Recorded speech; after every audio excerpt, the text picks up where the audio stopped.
Hello friends, welcome to Wilsack Educations. Today is 13th of May 2020 और आप current affairs का video lecture देख रहे हैं। इससे पहले हम वीडियो को शुरू करें, अगर आप हमारे चैनल पर नए मेहमान हैं तो हम आपका स्वागत करते हैं और साथ ही आपसे अनुरोध करते हैं कि कृपया करके इस चैनल को सब्सक्राइब जरूर करें और साथ ही बेल आइकन को भी प्रेस करें, जिससे अपलोड होने वाली वीडियोस की नोटिफिकेशंस आप तक पहुंचे सबसे पहले। तो चलिए वीडियो को शुरू करते हैं। पहला प्रश्न आपके सामने पहला क्वेश्चन आपके सामने आ गया है।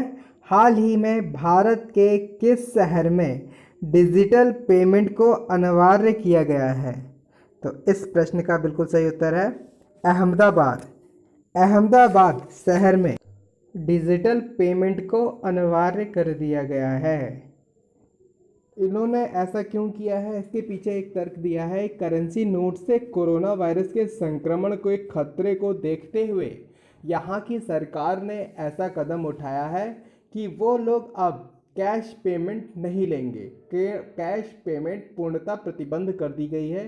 केवल और केवल डिजिटल पेमेंट जैसे कि फ़ोनपे हो गया या पेटीएम हो गया या आपका ऑनलाइन ट्रांजेक्शन ही वे एक्सेप्ट करेंगे। गुजरात में ज़रूरी सेवाओं को पूर्णतः जो है होम डिलीवरी करने के लिए उन्होंने बिग बास्केट, बिग बाज़ार, D mart, Reliance fresh, Swiggy, Zomato जैसी कंपनियों के साथ समझौता किया है और इसके तहत वे लगभग 100% स्क्रीनिंग के बाद ही डिलीवरी बॉय को डिलीवरी देने की अनुमति दी जाएगी।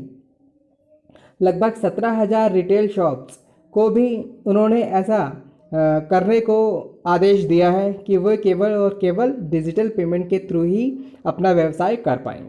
और बात अगर गुजरात की हुई है तो ये देखिए मैप में गुजरात की राजधानी गांधीनगर, यहाँ के सीएम विजय रूपाणी और गुजरात के प्रेजेंट टाइम में जो गवर्नर हैं वो आचार्य देवव्रत जी हैं।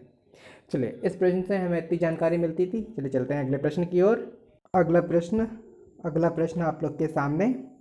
हाल ही में देश को संबोधन में प्रधानमंत्री द्वारा 20 लाख करोड़ रुपए आर्थिक पैकेज की घोषणा की गई। ये कुल जीडीपी का कितने प्रतिशत है? तो इस प्रश्न का सही उत्तर है ये हमारी कुल जीडीपी की 10% है। जैसा कि प्रधानमंत्री मोदी जी ने हाल ही में देश को संबोधन किया और 20 लाख करोड़ रुपए का आर्थिक पैकेज की घोषणा की। ये हमारी कुल जीडीपी की 10% है।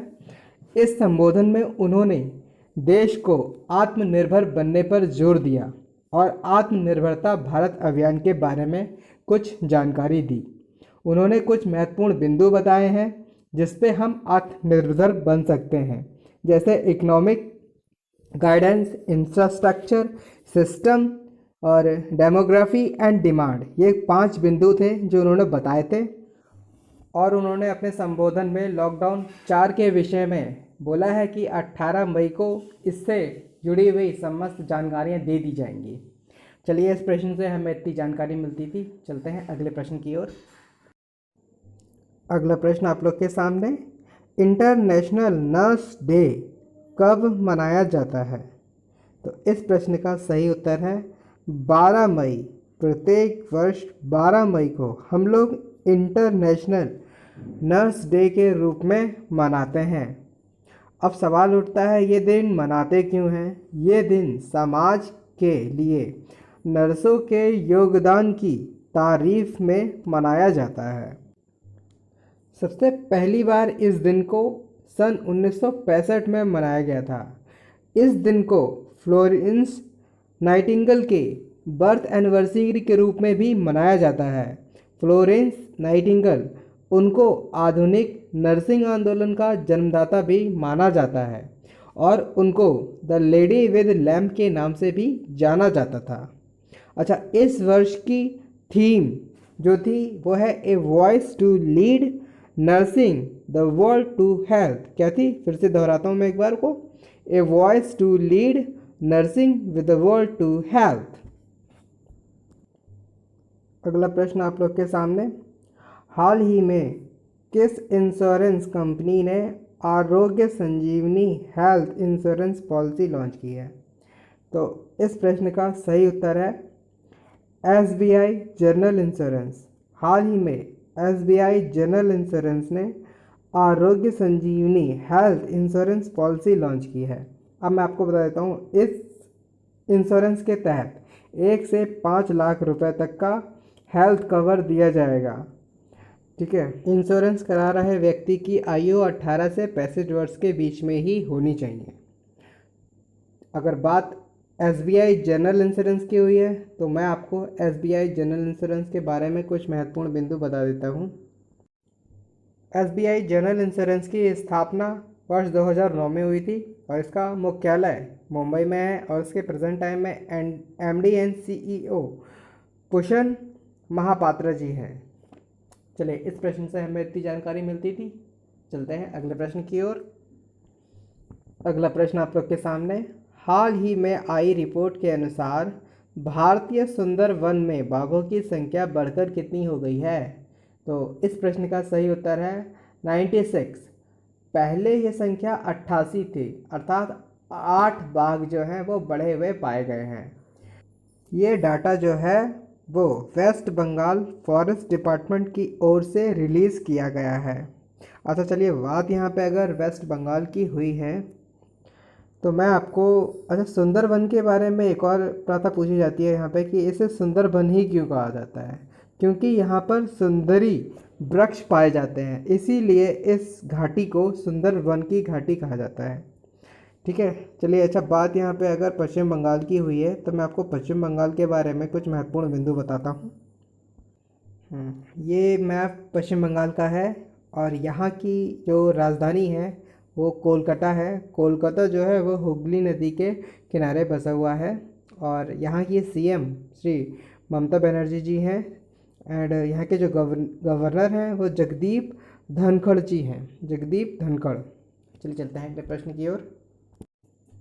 अगला प्रश्न आप लोग के सामने, हाल ही में सुप्रीम कोर्ट के इतिहास में पहली बार रेगुलर सिंगल जज बेंच कब से सुनवाई करेगी? तो इस प्रश्न का सही उत्तर है 13 मई से। 13 मई से ये सिर्फ जमानत और अग्रिम जमानत के मामलों पर सुनवाई करेगी। ये उन मामलों पर भी सुनवाई करेगी जिसमें अधिकतम सज़ा की सीमा 7 साल तक की है।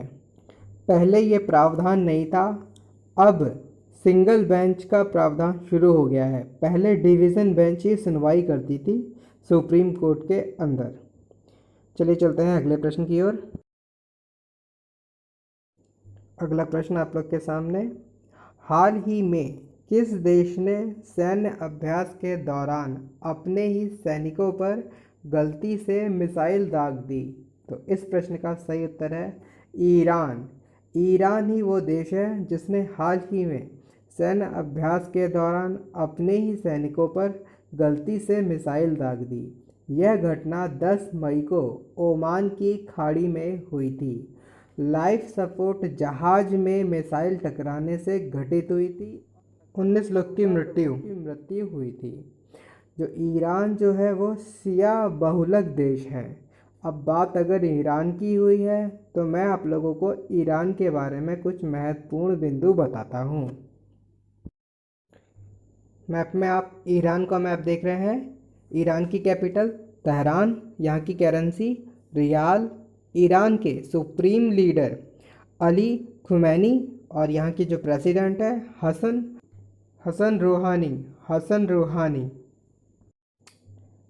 अगला प्रश्न आपके सामने, हाल ही में केंद्र सरकार ने 5 द्वीपों की सहायता के लिए कौन सा मिशन लॉन्च किया है?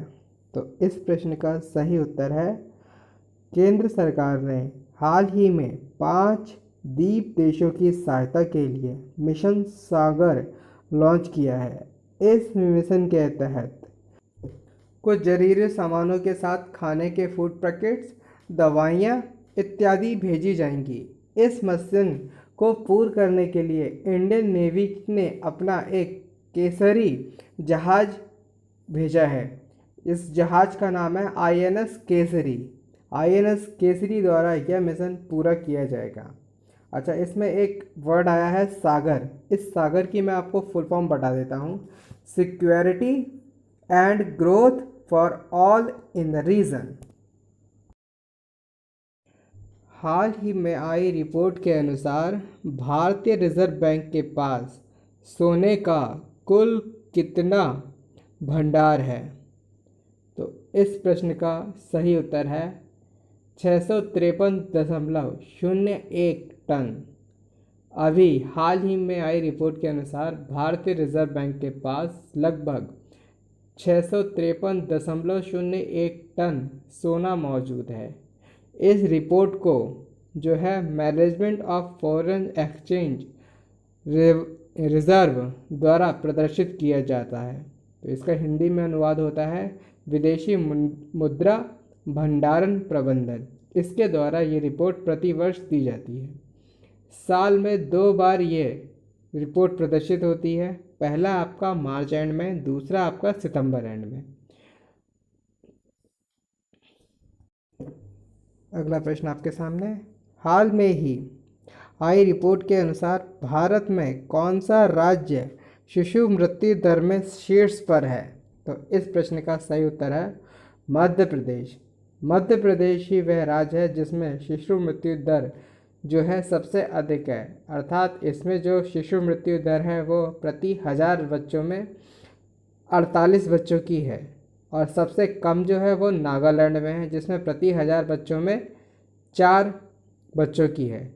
लगभग 1 साल से कम आयु के बच्चों को शिशु मृत्यु दर के हिसाब से इनको आकलित किया जाता है। और ये रिपोर्ट जो है रजिस्ट्रार जनरल ऑफ इंडिया द्वारा प्रदर्शित की गई है।